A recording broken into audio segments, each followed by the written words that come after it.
ल आज हाम्रो बुवा र काकाको यहाँनिर चाहिँ फोटो सिसन हुँदैछ।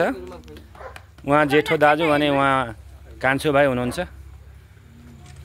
र उहाँ चाहिँ चोकमागु गाविसको पूर्व उपाध्यक्ष हुनुहुन्छ र उहाँ चोकमागु माविको शिक्षक हुनुहुन्छ। उहाँ चाहिँ ल पूर्व शिक्षक उहाँहरूको चाहिँ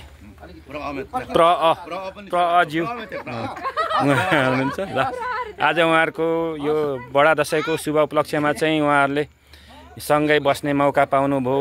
छोराछोरी सबैलाई शुभ आशीर्वाद दिइसक्नु भएको छ र यसै सन्दर्भमा उहाँहरूको चाहिँ एउटा सानो सम्झनाको लागि भिडियो बनाइरहेको छु।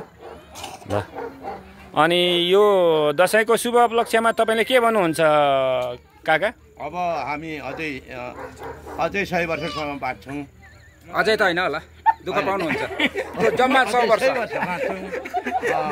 यो शुभ बडा दशैंको उपलक्ष्यमा हाम्रा छोरा नाति बुहारी नाति नातिनी सबै चिरञ्जीवी आयु पुरा रहोस् र शिक्षा दीक्षा पूर्ण प्राप्त गरून् र उच्च स्तरीय पद प्राप्त गरेर राष्ट्र निर्माणमा सहयोग पुगोस् र उहाँहरूको इज्जत इमान वफादार कर्मठ व्यक्तित्व बन्न सकोस् भन्ने शुभकामना दिन चाहन्छु।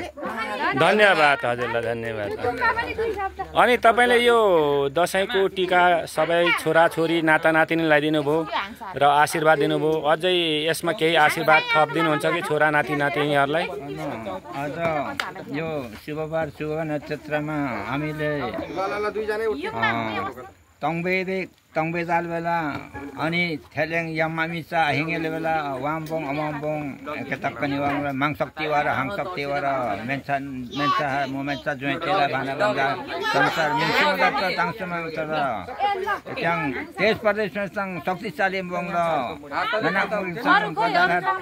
न विदेशमा सङ्ग शक्तिशाली बोङ र हेके आशीर्वाद प्रमुसिङ जय जय ल ल ल धन्यवाद तपाईँहरू काका बाउ दुवैजनामा धेरै धेरै धन्यवाद। र तपाईँहरूको यो नाता नातिनी ज्वाइँ चेला सबैसँग भेटघाट हुने तपाईँहरूको यस्तै समयहरू जुरिरहोस्। हामी पनि तपाईँहरूको अनुहार हेर्नु एकदम सधैँ हेर्नु पाऊँ भन्ने हामी पनि आशा अपेक्षा राख्छौँ। यसै हाम्रो आशा अपेक्षालाई पनि भगवान्ले सधैँ सुनिदियोस् र भगवान्ले तपाईँहरू हामी सबैको रक्षा गरोस् भन्दै आजलाई यति नै, धन्यवाद।